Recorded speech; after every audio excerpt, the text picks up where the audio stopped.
Madam, what are these chick? This one you're showing is still play anger. Real people's anger will be feeling it. The house will be vibrating. I don't know, check it. If you do anyhow, see anyhow. Okay, I think it's safe to say that we've had an ample amount of time to see the movie Finding Me, which is currently streaming on Amazon Prime.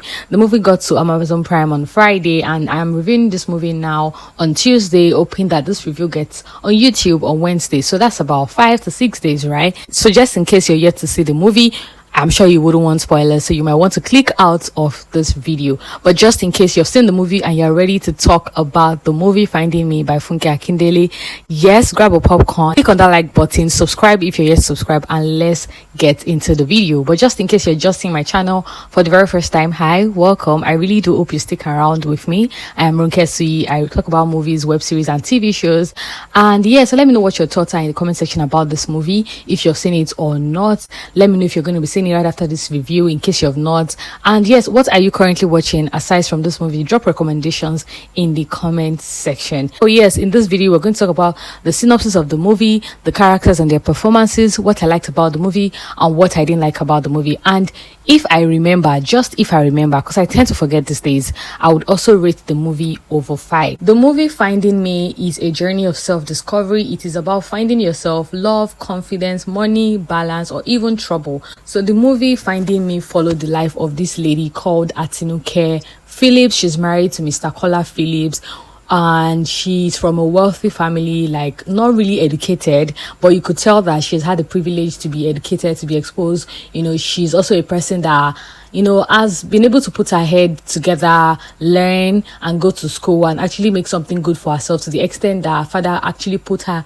in charge of his steel company. She's heading his steel company. She's the CEO. He has his elder brother, a character played by Femi Adebayo. He's this brother that wouldn't put his head still. He wants this position, he wants responsibilities to be placed into his hands, but you can just tell that he's someone that is there for his selfish reasons. He's probably greedy. He wants to, you know, be in charge of the company's wealth, take money from the company's pockets, and he's not really there for the betterment of the company. So our father character was played by Dele Odule, and he's the kind of father that's, you know, probably shows that he has a favorite, right? He's the kind of father that talks down on the least serious child and, you know, praises the most serious child in front of the least serious child. And he's husband to Shaffy Bello's character, who is this mom who is, you know, between the red blue sea and the ocean, or how do they say this thing now? I'm sorry. Yeah, she's sometimes caught in between her two children, fighting for Atinuke, as well as looking out for her older child, who is a man and who is supposed to be the heir apparent of the company. So looking more into Atinuke's life, she's married to Kola Phillips, like I already said, who is under the disguise of trying to set up a business, but takes money from her, extort her, take money from her pocket, is definitely just leeching off of her and her father's wealth, isn't serious, doesn't have a serious career, and is still cheating to top things up. And not that he's just cheating, he talks down on her, he tells her to get a lipo, he tells her to get a BBL. Yes, Atinuke had a terrible fashion sense, but he didn't communicate his concerns about her appearance and her health and her fitness in a calm, loving way. He was very narcissistic about it. He was very condescending about it. He was very hurtful about these things, and that really affected their marriage as well as their intimate life. On the flip side, we have this young man, Anthony, who is trying to get his feet together. I mean, he's doing things for himself. He has like some businesses that he's running on the side. His character was played by Efe Iwara, and he has his elder sister, a character played by Dakore Egbuson-Akande, and she's the no-nonsense sister. She's trying to make him see the light, always trying to make him put himself together, because, you know, he's in a relationship with Omowunmi Dada's character, who was called Indidi, and unknowingly to him, Indidi has been extorting him, lying to him that her mother has cancer, is spreading, is probably going to take her life soon, she needs treatment, she needs surgery, and constantly Anthony drops money. He puts all the money he makes from his side businesses, his main businesses, every of his business. He puts all that money into Indidi's supposed mother's sickness. So yeah, that's just to sum the movie in a bit. Now onto the characters and their performances. We had Funke Akindele, who played the character of Atinuke. She was believable, and the fact that she had to put on 12 kg, I think, was it 12 kg there? Yeah, I think it was 12 kg, because it would be really strange if it wasn't 12 kg, because this 12 kg is just in my memory. But yeah, she had to put on a large amount of weight in order to fit into the character, because Atinuke's character was written to be overweight, sort of not looking healthy, not fit, have a terrible dress sense. Even though her intentions are good, she wants to satisfy her husband, she wants to be there for her husband, she wants to have a good marriage, a happy home. She is probably not working in the right path in order to have a happy home that she needs, because her husband doesn't just see her as an appealing woman. And the fact that he didn't communicate those things to her made it really even difficult for her to understand where it was coming from, right? So her character was believable. At some point, her character was very easy to connect with. If you're a woman, if you're one who's trying to put on weight or lose weight, you will definitely connect with her character, because there's always this urge for you to love your body, love yourself, look in the mirror, appreciate yourself. And then if you're a slim lady, you're walking on the street, someone is like, oh, you go put on some weight, don't you eat? And if you're a chubby lady, a lady that has so much flesh, someone is like, aren't you scared for your health? Do you want to die soon? Why don't you eat at the gym? So regardless of if you're skinny or you've added weight, you would really be able to relate to the character Atinuke and the urge to just look appealing, right? So like I said, her character was believable, it was very easy to connect with her. And I think they were able to flesh out Atinuke's character in a good way. We didn't get so much, but the ones what we got from her was good enough to go with the story. We had Tina Oba, who played Mother Ndidi. Let's even talk about Tina Oba's family, like Mama Ndidi's family. The family consisted of, I didn't get the name of the younger sister, but there was Emeka, who played Ifeanyi. There was Tina Oba, who played Mama Ndidi. There was Omowunmi Dada, who played Ndidi. This family, I'm going to put a picture on the screen. Immediately I saw them in a scene where they were crying, oh, the mother has cancer, it's spreading, she needs money to do surgery, and they were crying. If you see the way Emeka was crying like a big fool. And even the younger sister to Omowunmi Dada was crying, and Omowunmi Dada's character and they was saying, I'll look for the money. I just knew something was off, because just crying helplessly. It just seemed very off. But truly, they were actually putting on the drama, putting on a display for Ndidi's husband, or Ndidi's boyfriend, that's Anthony, character played by Efe Iwara. That family, they were chaotic. They were just chaotic. It was crazy. I really, really enjoyed Emeka's character. It was funny. I loved the Igbo from him. I love how he switches to Igbo and then you know that it's about to go down. I liked that scene where, Ndidi was throwing his things out and it was like, oh, this one you are doing is play vex. If you want to vex, the house will be shaking. You see the frame you see on the wall. The TV is still standing. I watched that scene over and over again. I think that's like my favorite scene from the entire movie. I loved that scene. I loved Emeka's character and the way he was able to out his family. If you have not seen the movie, then you don't know what I'm talking about. But if you've seen the movie, you know how he exposed his family. God, it was so chaotic. Problematic child, very annoying, very believable, and I totally enjoyed watching his character on screen. We had Femi Adebayo play the character of Dotun. Yes, Dotun. And it was funny. It was sometimes you empathize with him a bit, because you see the father throw words at him, talk down on him, just make him feel less of a person. But he was so persistent. He had so much ego. He had so much confidence. He believes that he's the heir apparent. He deserves to be the CEO and all of those things, even though he didn't have what it takes. Abiola, who played the character of Serio. We had Omoni Oboli, who played the character of Sarah, that's Atinuke's character. I really enjoyed the chemistry, the friendship between Atinuke and Sarah. It was so believable. That Sarah was able to portray that friend that would always show up for you, regardless of if you're even making some very silly mistakes. They want your happiness, they want what is best for you, they will advise you, they will tell you what to do, support you, walk you through your mistakes, help you find your feet. I really enjoyed how she stood up for Sarah and fought Sarah's battle. Whereas Anthony was also believable, him showcasing that boyfriend that would do everything and anything for his girlfriend. That kind of boyfriend that before they even married you, they have taken your family problem on their head. He's looking for how to sort out their bills, take care of them, take care of the mom. It was very believable. Let's just put a pin on, because if I start to talk more on his character, I might end up saying much more than I want to do. But on to the things I liked about this movie. I liked the casting. Yeah, how did I not talk about Joseph Benjamin?